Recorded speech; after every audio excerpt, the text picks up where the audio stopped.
Bonjour. Alors, je vais vous présenter aujourd'hui une intervention un peu particulière, pas très longue d'ailleurs, mais qui concerne la situation mondiale, telle que l'a analysée dans un livre récent, Noam Chomsky, que vous devez connaître, qui est un grand linguiste américain, de notoriété internationale, mais qui est aussi un homme engagé. Je vous montre le titre de son livre, à partir duquel je vais parler, assez rapidement d'ailleurs, parce que le livre est très riche, Le précipice. Vous voyez, le titre, le précipice, déjà indique quand même un petit peu la dimension de la chose sur laquelle il va réfléchir et les effets qu'elle peut avoir, bien entendu. Et c'est un livre d'entretien. Donc, comme je l'ai dit, je résumerai bien entendu un livre qui est très très riche, mais dont je vais retenir, disons, trois idées principales. Alors, on connaît, j'ai intitulé mon exposé, l'état lamentable du monde vu par Chomsky, tout simplement. On connaît la stature du linguiste américain Chomsky, on connaît moins son engagement politique, progressiste, intransigeant. Il en fait à nouveau la preuve dans un livre donc d'entretien, Le précipice, qui vient de paraître et que je recommande vivant, tant qu'il y fait preuve d'une lucidité critique remarquable et courageuse à propos de l'état du monde, en entendant par là à la fois ce qu'il nous dit des États-Unis, figurez-vous, et de la guerre en Ukraine. Il nous dessille les yeux, si je puis dire, dont le regard est obscurci par l'idéologie dominante favorable au capitalisme. J'en résumerai donc l'essentiel. Premier point. Sur les États-Unis, dont l'emprise sur une large partie du monde est toujours incontestable, c'est pour ça qu'il est question du monde, il nous en offre un portrait effrayant, en contradiction avec la réputation que les médias et de nombreux intellectuels à la mode nous en donnent en Occident. Une société où règne ce qu'il appelle l'autoritarisme politique, tout simplement, la formule est de lui, sous couvert de démocratie libérale, et une démocratie qui est alors en déclin, avec l'argent qui décide des candidats aux élections, par exemple. Une réduction du pouvoir des syndicats, réduction renforcée par le tournant néolibéral pris depuis la fin du siècle dernier après la chute de l'URSS.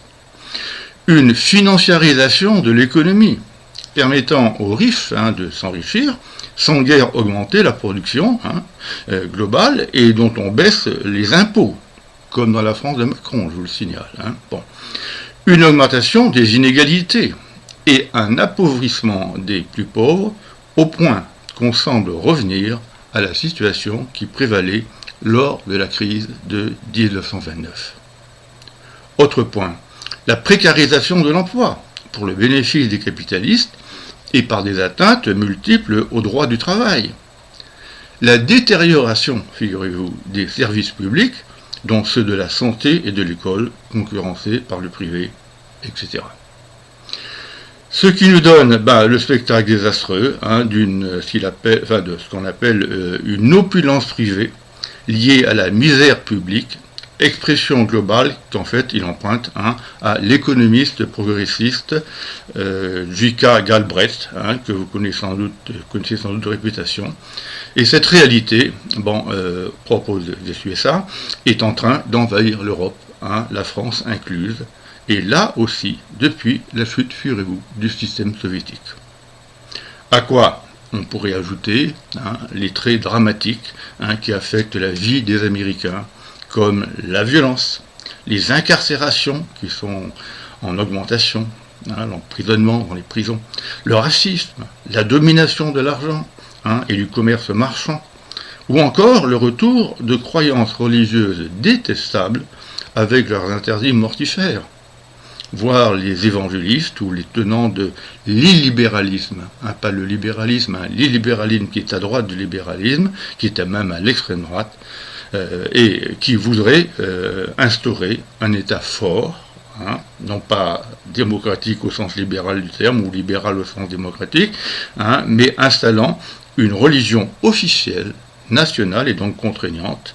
Et ce propos reçoit une audience qui gagne la droite classique, intellectuelle compris. On peut ajouter, deuxième point, en passant cette fois-ci clairement au niveau international, l'énorme emprise sur le monde en dehors de la Russie et de la Chine une emprise sur le monde qui est économique, bien entendu, de type impérialiste, avec toute une série d'échanges, avec des pays du monde, en particulier les pays sous-développés, mais une emprise qui est aussi politique et militaire, se traduisant par des alliances avec les pires régimes dictatoriaux de la planète, il faut le dire, voire autrefois le soutien à Pinochet, y compris le soutien à des régimes musulmans autocratiques.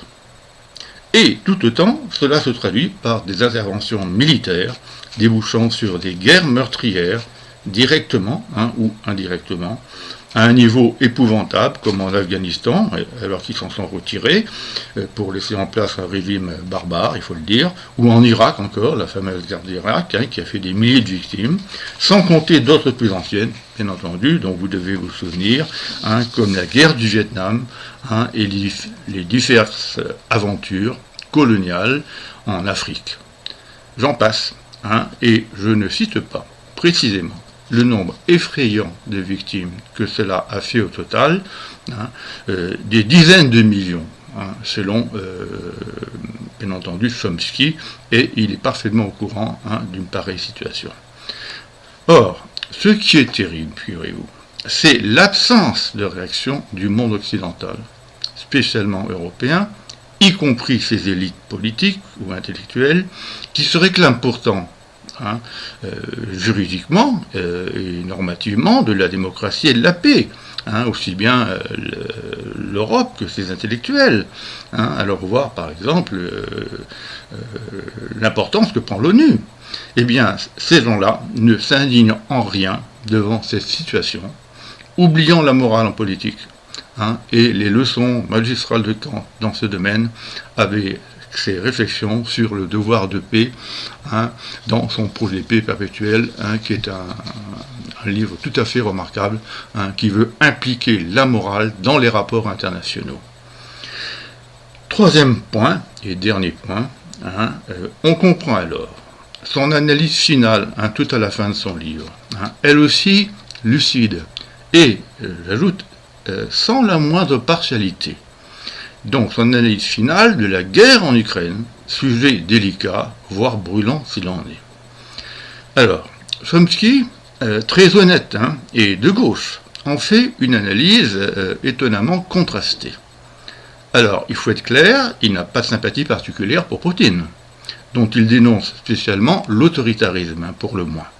Mais son honnêteté intellectuelle, figurez-vous, et ses convictions l'amène tout autant à critiquer à la fois l'Ukraine, qui appartint plutôt au passé, à l'ex-URSS avant d'être séparée quand celle-ci s'effondra, et surtout, il critique le rôle joué par les USA via l'OTAN, qui entendent, on ne le dit pas assez, affaiblir politiquement et économiquement la Russie, alors qu'il était entendu que l'Ukraine devait rester indépendante de cette même OTAN à la fin de l'URSS.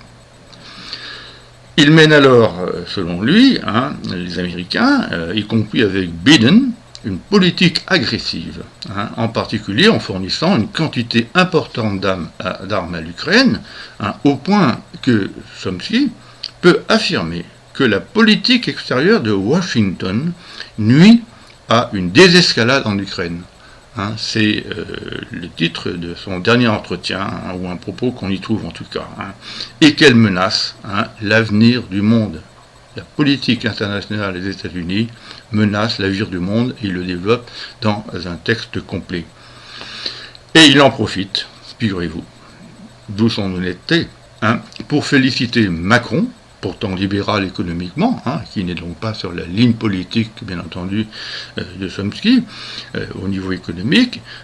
Il en profite pour féliciter Macron de tenter de calmer la situation, ce en quoi je l'approuve, malgré la politique d'ensemble, par ailleurs, de ce même Macron, que je ne partage pas.